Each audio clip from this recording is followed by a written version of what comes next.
Good evening and welcome. On the NewsTrack tonight, we'll focus on the multiple scams erupting in Karnataka. Chief Minister Siddaramaiah under serious pressure. The opposition BJP asking for him to step down. Should the Chief Minister at the very least return the land that was allocated to his wife under the Mysore Urban Development Authority land acquisition? Also, should he order an independent probe beyond what he has done so as to leave aside all doubts that have been cast on his own financial and personal integrity? That's my top focus on the news.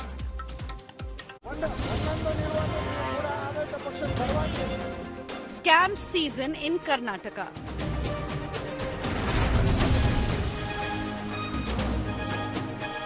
Slumber party in Vidhan Soda.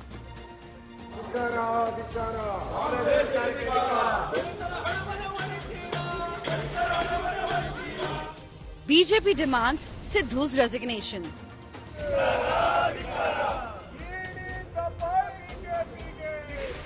Congress counters with BJP scam probe. It is not a protest. They are that it shows they are not believing in democracy. The big Scam-Nataka face-off. That is our top focus on NewsTrack. Before we dive into the Karnataka scam story, let me take you through the headlines I'm tracking tonight. No end to Mahabharat over Modi 3.0 budget. Opposition reiterates biased budget charge. Parliamentary Affairs Minister says India bloc MPs are abusing the PM in the House. Former Punjab Chief Minister Charanjit Singh Channi stokes a row, says the Khalistani sympathizer must be released from jail and allowed to attend Parliament. BJP hits out. Punjab CM distances himself from Channi's comment. No VVIP facilities for jailed Kannada actor Darshan. High Court rejects the murder accused's request for home-cooked meals, bed and books. Monsoon mayhem in Maharashtra. Mumbai inundated. 3 die in Pune of electrocution. Waterlogged streets, overflowing lakes bring life to a standstill. Red alert is issued. Race for White House heats up. Kamala Harris gets into campaign mode. Donald Trump calls Kamala a lunatic.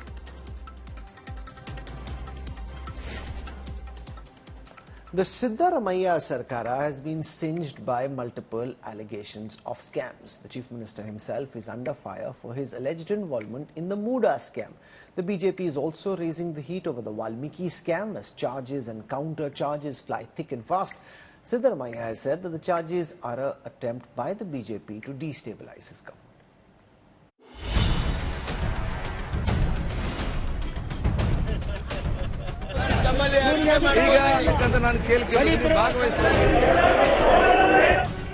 The scam heat is rising on Siddaramaiah government in Karnataka. BJP MLAs staged an overnight sleep-in protest inside the assembly. The focus glared on Chief Minister Siddaramaiah, who has come under scanner over a series of scams. The scam war reverberated inside the assembly again as BJP went on an offensive, protesting with placards. A judicial inquiry has been ordered. That doesn't prevent the House from discussing this relevant issue, because the House has got all the right to discuss about the Muda. It has got wider ramification, and the entire state was looking up to the Assembly for the members to discuss about this present issue.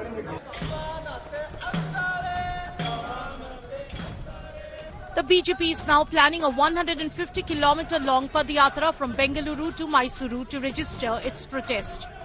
इसी समुदाय के उन्नतीकरण के लिए जो हमने पैसा रखने का बोर्ड में एक व्यवस्था है, कर्नाटक सरकार ने इसका पूरा दुरुपयोग किया है. Since it was a money laundering case, तब ईडी के ऊपर ही एफआईआर करते हैं. And there is a involvement of chief minister in Valmiki scam also. The Congress has rubbished the BJP charges, calling them politically motivated. This is nothing but a political drama. They have made some political strategy to take Padayatra to Mysore.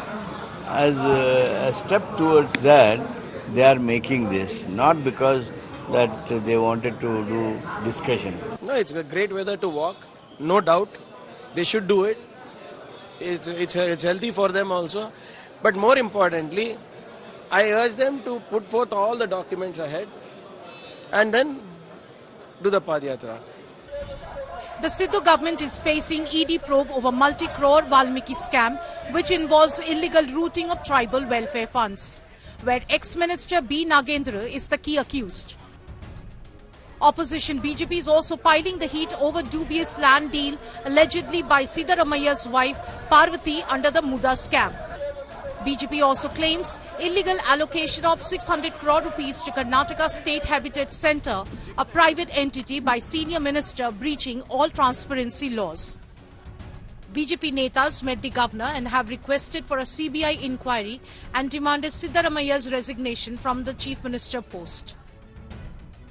With Sagai Raj in Bengaluru, Bureau Report, India Today. To counter the BJP, the Congress government has initiated a probe into the BSY Bommai era Bhuvi scam. The allegation is that loan money meant for the Bhuvi community was embezzled by private entities. Here's more.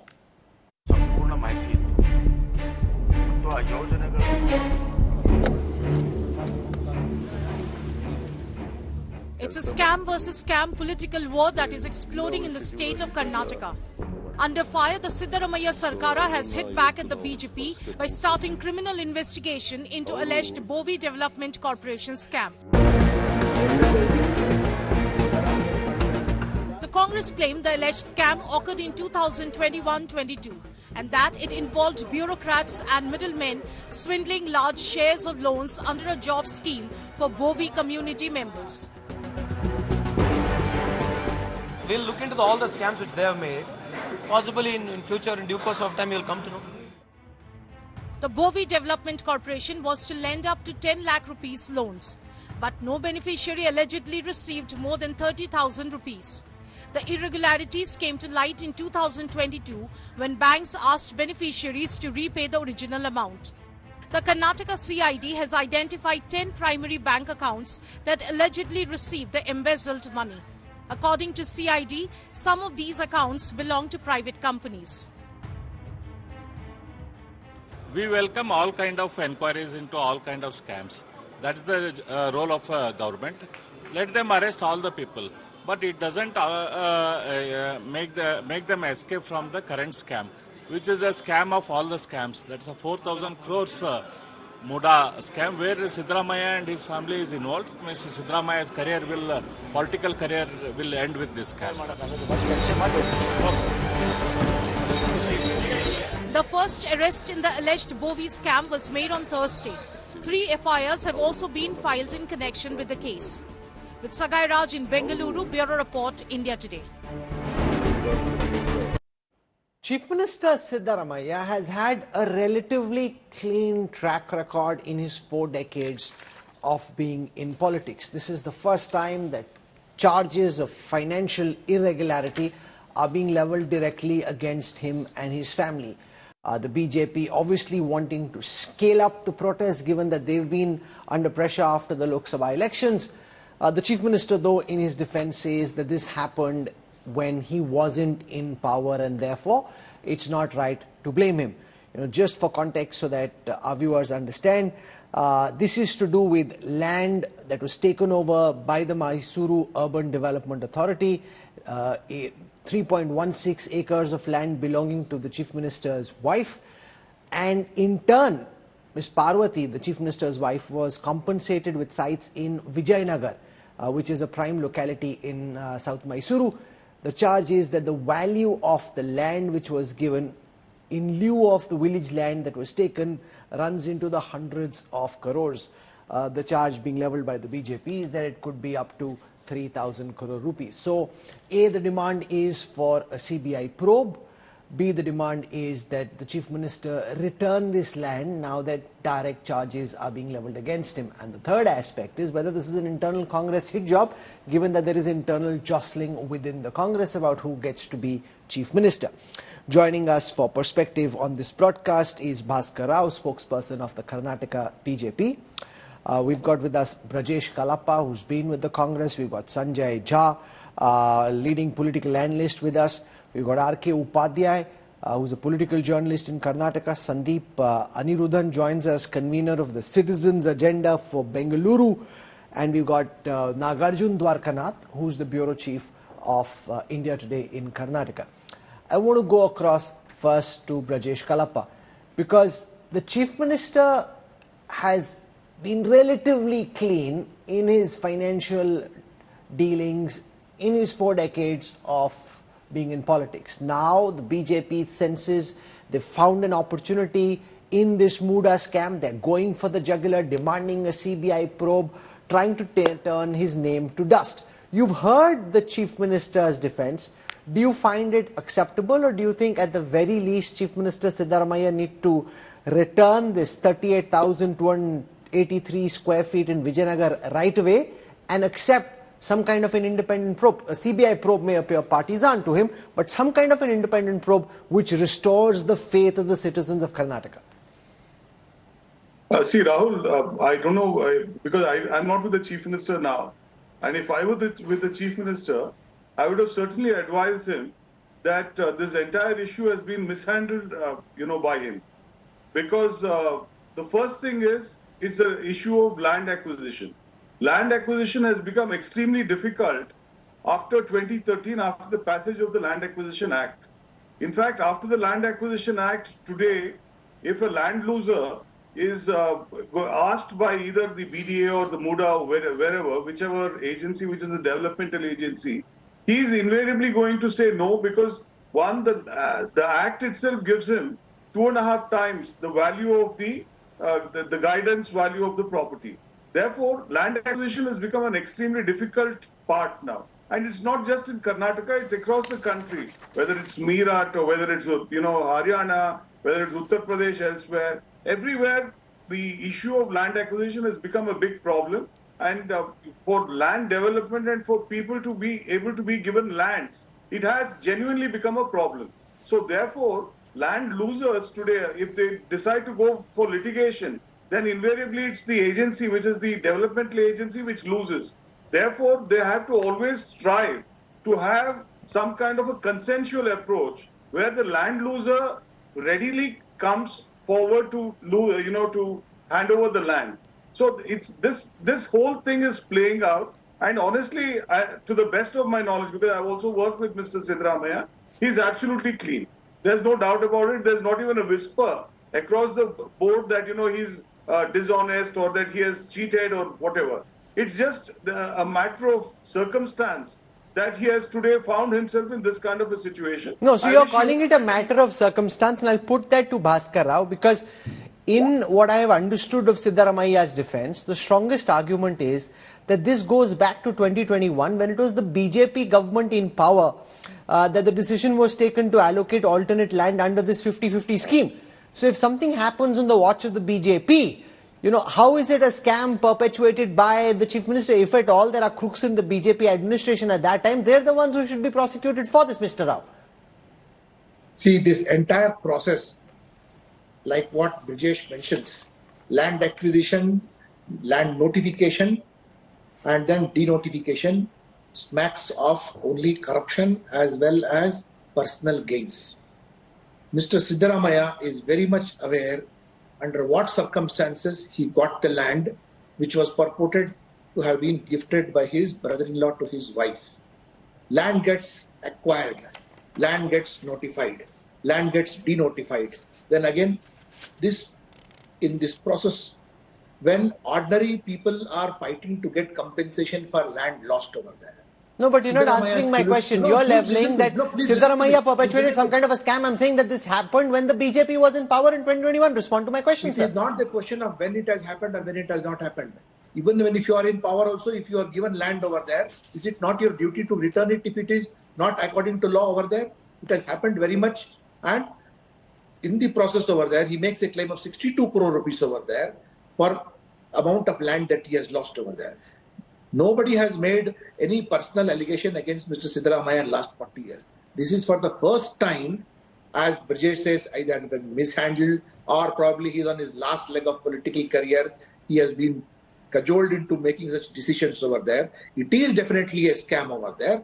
when you are demanding 62 crores for a small piece of land that you parted and you got it over there and 14 parcels of land that you are in possession of, is it not a scam? Whether it is BJP or Congress ruled, scam is a scam over there. Okay, now just hold that. Sanjay Jha, even if in 2021 Siddaramaiah was not Chief Minister, he still was former Chief Minister and one of the foremost political figures of Karnataka. Just the fact that, you know, some 3.16 acres of village land, you get something far more valuable in South Mysuru as a result of that at Vijayanagar. That by itself reeks of a scam. That you're giving up some village land, you're getting more prime land. You don't have to be Chief Minister, you're still a political person of high influence and you're using your position, your name, your past position to be able to swing this, even if you're not in power yourself at that time. Rahul, I have 2 points to make. Number one, I think the BJP needs to reconcile to the reality that it was voted out of power because of corruption and that 40% Sarkara tag was not just a rhetoric. There were serious allegations and I think they cannot really run away from that truth. The second is I have, handled a lot of debates where the BJP went, I remember after Robert Vadra in 2013, 2G, coal, and we have seen nothing really has come out of it. What they are very good at, and I need to congratulate the BJP for that, is to make a mountain of a molehill. As you rightly pointed out, here is a high-profile former chief minister when that decision was taken. If a certain land is transferred to him, clearly the BJP government was aware of what was going on. So while I agree with you entirely that, as an individual, everyone would like to ensure that their reputation is not tarnished and they must make sure that they come clean. But it's pretty palpable to the naked eye that the BJP has obviously got a lot to explain for in terms of their own action or inaction when the land was allocated. No, Bhaskar, I'll respond to what Sanjay Jha is saying. But there is merit in that argument. If he did this on his watch, it's a massive scam, no doubt. If this happened when the BJP is in power, morally he's wrong and it looks bad, the optics are wrong. But he didn't take that decision. You did. Now, going back to it is like taking a defense on behalf of Siddaramaiah. Today, you stand exposed, claiming 62 crore rupees, taking 14 parcels of land in comparison. You explain that. Going back and saying that it happened during BJP regime, etc., is not an argument that needs to be taken over there. No, but why not? It happened on your watch. You shouldn't have allowed it to happen. Listen to me. Listen to me. When you have been in a position of power, and you are manipulated to see that this land comes in your name over there, is it not unethical in your part? That's a good argument, which is why this is so complicated. Because if you have something worth 100 rupees and somebody gives you something worth 500 rupees, you take it. R.K. Upadhyay, if you take it, you can't say, they gave it to me, so what's the problem? I'm not in power, it's the BJP. It's the whole you scratch my back, I scratch your back. That's how Karnataka politics is as messy as it is. R.K. Upadhyay, what are you making of it? You cannot take a defense since the scam came into the open, I've been of the opinion that R.K. Upadhyay. Ever since the scam came into the open, the Moda scam, I've been of the opinion that the Chief Minister would have done well by himself if he had openly said, look, I don't know what has happened in this case. I was not involved. It was my, my wife who got the land and then, a compensatory land and all that. So whatever it is, as a Chief Minister, now I'm ready to order an inquiry, a judicial inquiry. And if irregularities are proved, I'm ready to hand over those land back to the government. I would not only do that, I would make sure that all those who got irregular sites, would be cancelled. So that would have cleared the air. Cleared his name. But the problem with that stand would be there are hundreds of very, very important people who got the land, not just from Congress, many, many parties. I know about one particular politician who's got 53 sites in that place. So this is a huge scandal which has been going on for years, at least for 2 decades, and Siddaramaiah's wife happens to be one of the beneficiaries.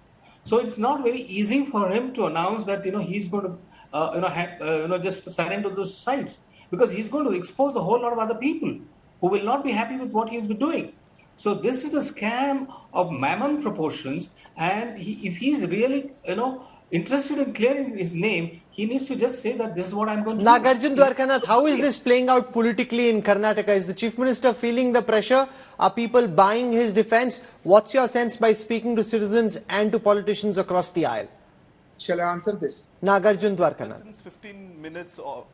Since 15 months of post-election, Rahul, this is the first time that BJP has something to hold on to in terms of building a narrative against the Congress government. And now they have the trump card that the case is against Siddaramaiah himself. The allegations, it's against the man in the chair. So they also have something to show to the High Command in the last 15 months, which was a calmed situation for BJP. Now they are going aggressive because the Congress is on a back foot. On paper, does it look fishy? Yes, it looks fishy.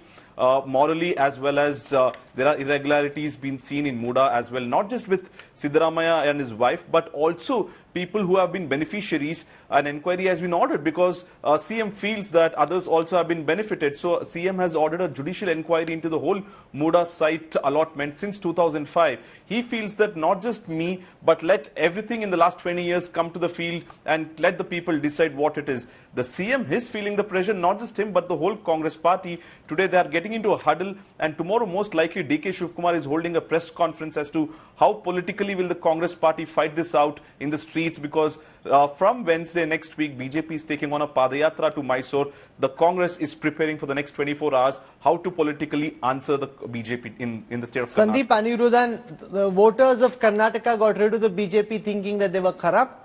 Now you've got a government which is facing all manner of charges. As a citizen working with the Citizens Agenda for Bengaluru, how do you look at, one government which was seen as being highly corrupt and inept now being replaced by a government which again is facing not just this one scam on the Mysuru Urban Development Authority, but also the Valmiki scam is just kind of building up? Rahul, there is this, I'd like to remove this illusion that there are different parties, because from our experience, most politicians in Karnataka are all from the same fraternity. They keep switching parties very often. They meet and have dinner and drinks every evening, and they work together. This has been our experience, because when the BJP was in power, there was a Congress minister, ex-minister whose real estate holding needed an access of an illegal road in a lake buffer zone, and it was the BJP MLA in our area who was pushing for it. And apparently the deal was done between the Chief Minister's office and that ex-minister and things like that. This is how it's like they keep scratching each other's backs. Big scams happen.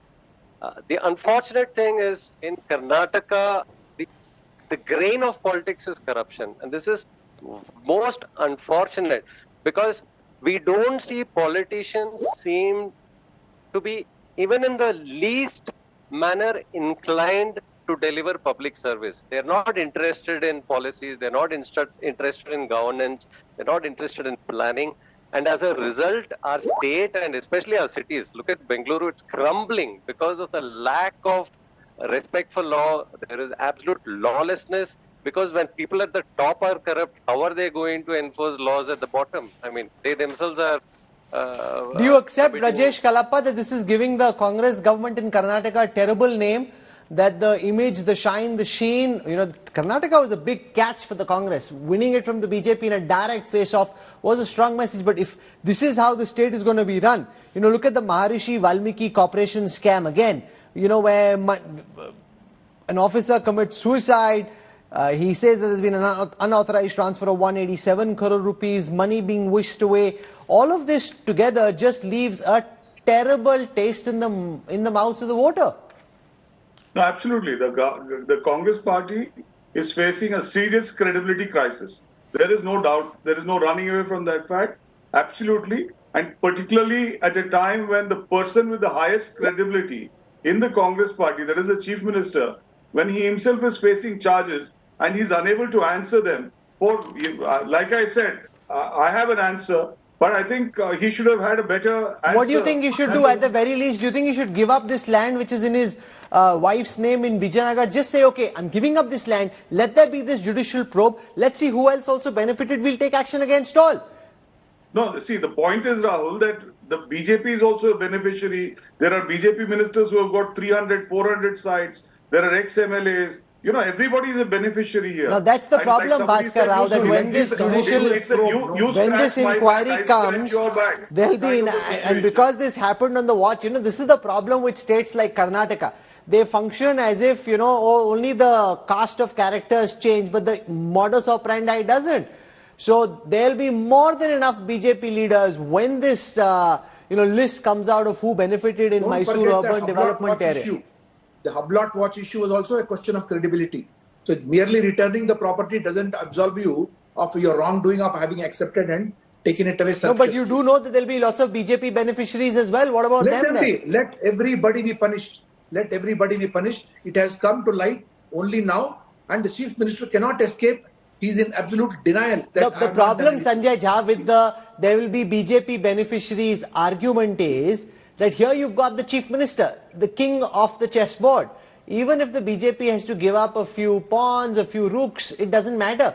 If you've got the king on the mat, the BJP is looking for this opportunity, they'll now go for the Congress's jugular. Rahul, let me be very, very forthright. Mr. Siddaramaiah needs to be a smarter man at his political communication here. I think Brijesh is absolutely right. The BJP epitomizes corruption in Karnataka. I don't think that is faded from public memory. Now here, Mr. Siddaramaiah needs to come publicly and say it not once, but say it 100 times, that I am the one who's ordered an inquiry. I'm also the one who's going to do it retrospectively.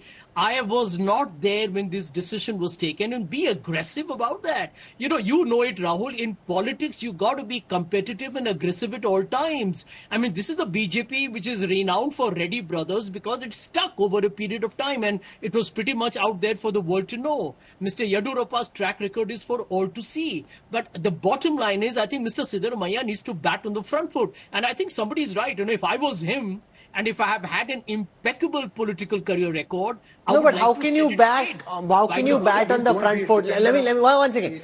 You have a patch of land which is worth a certain amount. Instead of that, Bhaskar Rao, allow me to speak, please. I'll come to you in a moment.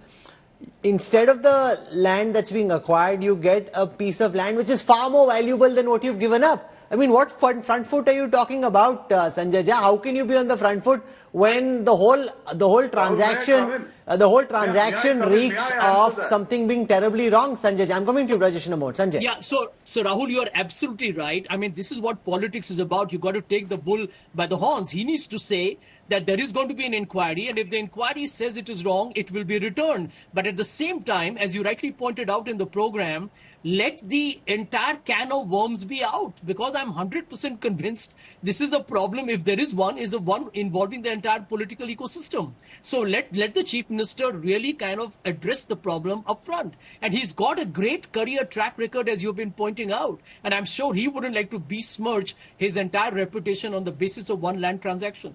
Rajesh Kalapa wants to explain how the Chief Minister should explain how he had a piece of land which was worth less, in its turn got land which was worth much more. And this is his wife who's benefiting. Like I said, the situation is, it has been exacerbated after the passage of the Land Acquisition Act of 2013.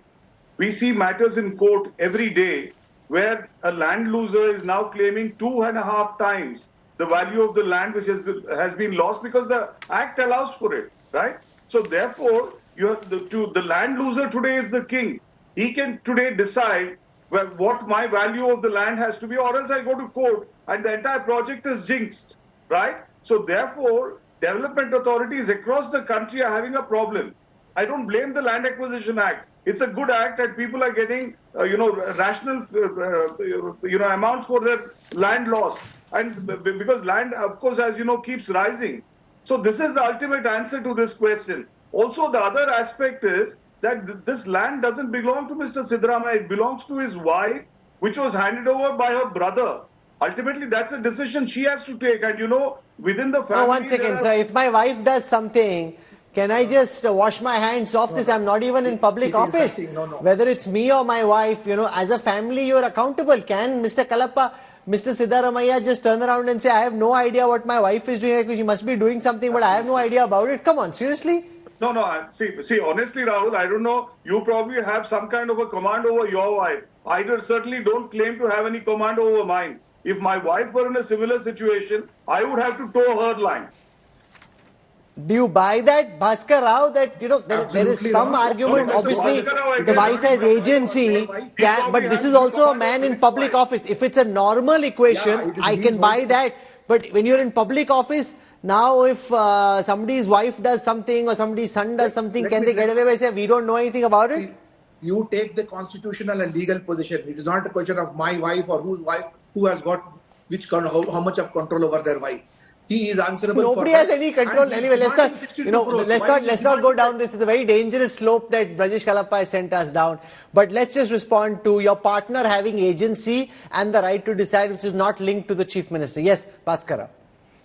See, when he is demanding 62 crores as compensation, it is not the question of my wife or my brother-in-law, etc. It is set legal position. And if theft was going on, if wrongdoing was going on, if you have been caught at this point of time, and as Brajesh himself pointed out, that Congress party is facing a credibility crisis led by its own chief minister. Now, as someone said that he should have returned it and asked for an inquiry openly. Instead, he is in denial. He said, I have not committed anything. They have refused to have a discussion today in the assembly, saying that we don't want to even discuss this matter. And the Judicial Commission gets appointed one day before the assembly. So Upadhyay, do you buy this argument from Brajesh Kalappa? I see a lot of legal books behind him, so he's obviously taken a legal position. My wife, I have no control over what she does, is up to her. How can I be held responsible for what my wife says? Upadhyay. No, I think it's totally unacceptable, especially when personal integrity is involved. Correct. Let me bring it here. What happened in 2013 and 19 when Siddaramaiah was had his first term. There was this big Arkavati land denotification scandal, where people were heard saying that 600 crores changed hands, but this was done for the party. And that's why, it didn't become such a big thing. But here, the personal integrity of the Chief Minister has been questioned. And that is where the problem arises. Just like Mr. Ramakrishna Hegde faced. When Revajitu land scam came up in 85, at the height of his popularity, he had to resign. That's because, he had allowed the land conversion when there was a land sealing act to, one of his relatives. Nagarjun, how much traction do you think this issue could get? Could it become much bigger? Become a real millstone around the Chief Minister's neck, or do you think it will blow over in a few days? Absolutely, it will become, unless he finds way of getting out of it.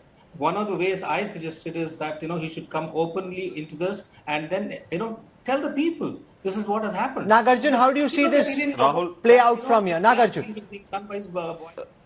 Rahul, in fact, I think this will be played out by BJP for the next 2 weeks also, considering they are taking up a Padayatra. But will this go to a logical end? Will the BJP seek any resignation, and will the Congress reply by giving resignation of any ministers, of be it Chief Minister or any cabinet minister? I don't think that would happen, because the Congress for once is saying that we will also answer this politically. They also are planning to do a reverse Padayatra, maybe from Mysore to Bangalore, or maybe hold a big rally in Mysore, giving out the facts of the details of how, in fact, there are court cases to quote that even Siddaramaiah's wife is eligible to get the land because High Court has given lands to such same cases, is what Siddaramaiah is saying. But in the next 15 days after the BJP's Padayatra, I don't see this going to any logical end, specifically to the Muda scam. But in Valmiki scam, I think there are more feathers in the government that will be roughed up in the coming few days. No, so let's spend a moment around that.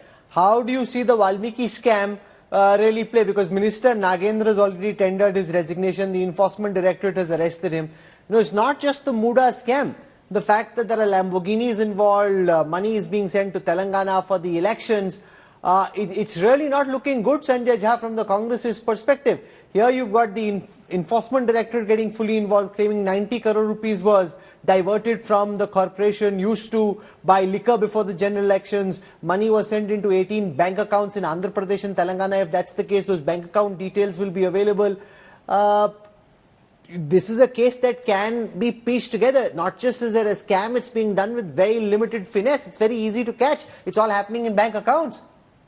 To be honest with you, Rahul, I'm very disappointed when I heard about this particular scam, and really, Karnataka is the one that resulted in the political resurrection of the Congress. Thereafter it has seen better successes. I do believe that this will be a huge missed opportunity because the victory against the BJP, which looked formidable at that point, sent out a message that people were winning to, or rather not just winning for the Congress, but hoping for a dramatic transformational change. Clearly, that doesn't seem to have happened, at least where these allegations of, the gravy train seem to be heading. So a course correction is required. And I do hope that there is no arrogance setting in, because this is one of the biggest fault lines of all political parties, right? They begin to see green shoot and then everyone begins to dream big. But first, you need to get your house in order. So I completely agree with you. Because the BJP's charge is that they've been out of power for so long. Now, like hungry wolves, they're trying to catch whatever prey they can because they don't know how long they'll be in power. So make all the money you can now that you have an opportunity. No, that is not a correct analogy. I object to your using those words over there. That's not the correct analogy over there. They have committed a fault, they committed a crime, and they're paying for it. It is not BJP which went looking for them over there. No, that's a fair point because remember in the Valmiki scam in particular, the account superintendent of the Valmiki Scheduled Tribes Development Corporation Limited, Chandrasekharan, he committed suicide on the 26th of May, leaving behind a note in which he revealed that there was an unauthorized transfer of 187 crores. So, Brajesh Kalappa, the fact is it's not as if you can lay the blame only on the BJP. Obviously, once they find an opportunity, they'll do what they can to hit you politically, and that's only logical. But you've got an official who actually committed suicide because he was under duress, and he left this note behind, which is how the scam came to light. No, absolutely. As far as the ST scam is concerned, I think it's a rather serious issue. But of course, having seen the BJP operate, so the fact that the ED is involved and all that. No, so why not? Of course, if there's a scam, why shouldn't the Enforcement Directorate get involved? No. See, ultimately, you have to also keep in background the fact that the ED had played similar politics in Jharkhand. What happened? The Chief Minister got out scot-free. He was completely acquitted of all charges. No, but there's a difference. Here an official has committed suicide, leaving behind a suicide note, and you can say that money... But the ED is a damned organization. I don't think anybody in the country has any confidence in the ED. So you bring a better organization, recreate the ED. I don't say anything. But the ED today is damned. No, but that doesn't really make much of a difference in the sense that there will be a probe. And if the probe throws up details, if the details are strong, there will be consequences of it. And at this moment, the Congress government in Karnataka is facing a very tough situation because it's not just one charge that's been leveled, multiple charges being leveled at the Chief Minister and at his ministers. Sandeep Anirudhan wants to come in and make a quick final point before I end. Sandeep. Last point. So, the question I ask of the Chief Minister is this. He purportedly had a clean image all this time, right? Remember, we had a Manmohan Singh who had a very clean image, but his entire cabinet was corrupt. And then we had this huge anti-corruption movement across the country. Now, are we facing a similar situation where the CM claims to be clean and the rest of his cabinet is corrupt and the entire government machine is corrupt? No, but in the Muda scam, the charge is on the CM's family itself. So it's not as if Manmohan Singh never had any charges against his own family. I mean, they were all in academics and doing other things far from public office. So I think all the guests have spoken. I think Sanjay Jha hit the nail on the head when he said that this was a big victory for the Congress. It could have really been a model state. That this is what the BJP did.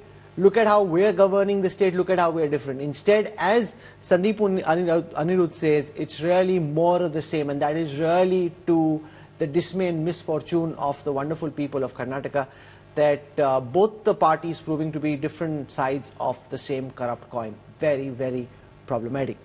I want to thank my guests for joining us. It's been raining mayhem in Maharashtra. And the cities of Mumbai and Pune are sinking. Commuters have been wading through waist-deep water. Most areas are inundated. Flights are disrupted. Here's a ground report. Roads submerged. Bridges inundated. Traffic hit. Citizens wading through knee-deep water.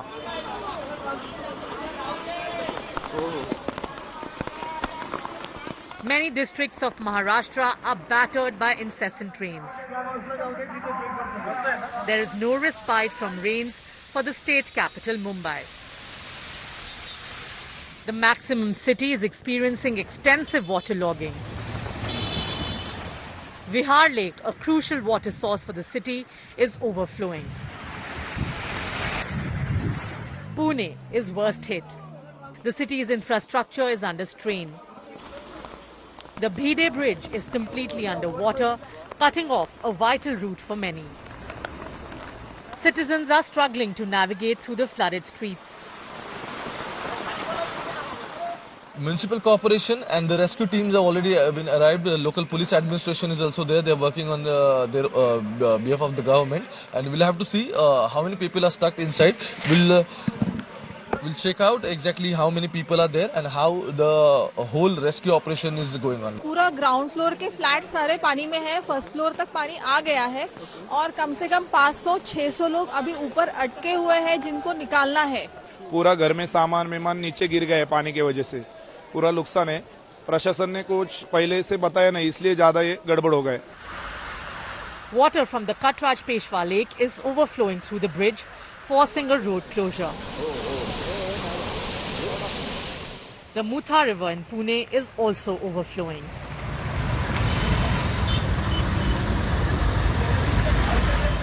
An orange alert has been issued due to heavy rains that have pounded the city for the second consecutive day. Schools and colleges are closed, and industrial establishments granted employees a day off due to the relentless rain. Residents are advised to stay indoors and avoid non-essential travel. Maharashtra Deputy Chief Minister and Pune Guardian Minister Ajit Pawar held a meeting at the district headquarters to take stock. Heavy rain in Bhiwandi led to severe flooding. In Ulhasnagar, the Ulhas River has exceeded its danger level, raising concerns. Nagpur is also suffering from heavy rain, which has led to water entering homes and causing widespread disruption. In Kolhapur, the downpour has created flood-like conditions, while Thane district faces significant flooding in low-lying areas. Kalyan, Dombivli and rural areas of Thane districts are waterlogged too. Catchment में भी बहुत बारिश गिर रहा है, dam में भी गिर रहा है. इसके डबल वजह से ज़्यादा पानी हुआ है, लेकिन वहाँ पर सभी लोग तैनात है. मैं कलेक्टर, दोनों म्युनिसिपल कमिश्नर, दोनों पुलिस कमिश्नर, सबको सूचना दी है. एनडीआरएफ को दिया है. एनडीआरएफ का टीम वहाँ काम कर रही है. आर्मी भी मूव हो रही है वहाँ पर रेस्क्यू के लिए. The impact of the rains across cities in Maharashtra highlights a clear failure in administrative response and preparedness. Bureau Report, India Today. The race for the White House is heating up. Kamala Harris has released her campaign song set to Beyonce's Freedom. Harris says Trump and Vance will turn America into a country of chaos, fear and hate. Trump in turn has branded Kamala Harris a left-leaning lunatic. I wouldn't have picked Vice President Trump to be The war of words is full on in the race for White House. In the first week since US President Joe Biden dropped out of the re-election bid and endorsed his Vice President Kamala Harris instead, she is the target now for the Republican nominee. If Kamala Harris gets in, she would be the most radical far-left extremist ever to occupy the White House times 10. There's never been a lunatic like this in the White House, and we've had some bad ones. Kamala Harris in return chose Milwaukee, Wisconsin, which is where the Republican Party held their grand convention last week. And in her first campaign rally, she set the tone loud and clear. Cheaters who broke the rules for their own gain. So hear me when I say, I know Donald Trump's type. And in this campaign, I promise you, I will proudly put my record against his any day of the week. As the battle between the two presidential nominees started gaining momentum, President Joe Biden, in his address to the nation, explained his decision to step down from the race so late in time. My vision for America's future all merited a second term, but nothing can come in the way of saving our democracy. That includes personal ambition. So I've decided the best way forward is to pass the torch to a new generation.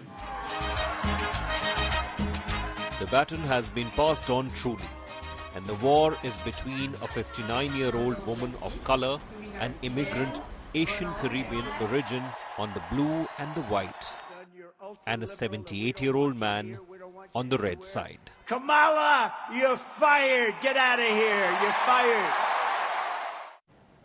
In Tamil Nadu, meanwhile, a small village is praying hard for Kamala Harris to become the next president of the United States. Harris has often spoken of her mother Shyamala Gopalan and her Tamil roots. Her ancestral village in the state is holding special prayers for her success. Pramod Madhav reports. Family is my uncles, my aunts, and my chitties. There's another one. That was Kamala Harris, putting her chitties and her Indian roots on the global map the day she was nominated as Joe Biden's vice presidential pick. 4 years later, Kamala is at the cusp of history again.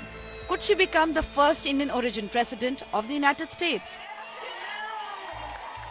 Born in Oakland, California, to two immigrant parents, an Indian-born mother and Jamaican-born father, Kamala was primarily raised by her Hindu single mother, Shyamala Gopalan Harris, a cancer researcher and a civil rights activist. When I was 5, my parents split, and my mother raised us mostly on her own. Like so many mothers, she worked around the clock to make it work, packing lunches before we woke up and paying bills after we went to bed. She made it look easy, though it never was. She grew up engaged with the Indian heritage, joining her mother on visits to Tamil Nadu. With Joe Biden dropping out of the 2024 presidential race and nominating Harris as his successor, the Thula Senthirapuram village in Tamil Nadu has come alive. Locals are holding special pujas for Harris's nomination and win in the US presidential elections. It's for the pure absolute joy that Kamala Harris's roots are from this village, and that's the reason they want her to win, and that is why they're conducting special pujas day after day, claiming that she is from this particular village, her roots are from this village, and she is a daughter of this village. This tiny village is where Kamala Harris's maternal ancestors hailed from. The residents call Kamala their daughter and are rooting for her to be the next US president. Vice President 2020 இப்போ 2024ல வந்து பிரசிடெண்டா போட்டிடுறாங்க. அவங்க போட்டிடணும், win பண்ணணும்னு ஆசைப்படுறோம். He says that she was a VP, got elected as VP in 2020, and now 2024 there is potential that she can become the candidate for the presidential election of USA, and he wants her to win. Kamala Harris has raised an unprecedented $100 million for a presidential campaign, reflecting the groundswell of support in her favor. As Kamala Harris continues to navigate the political landscape, her journey resonates deeply as a testament to the enduring influence of her Indian roots on a historic path in American politics.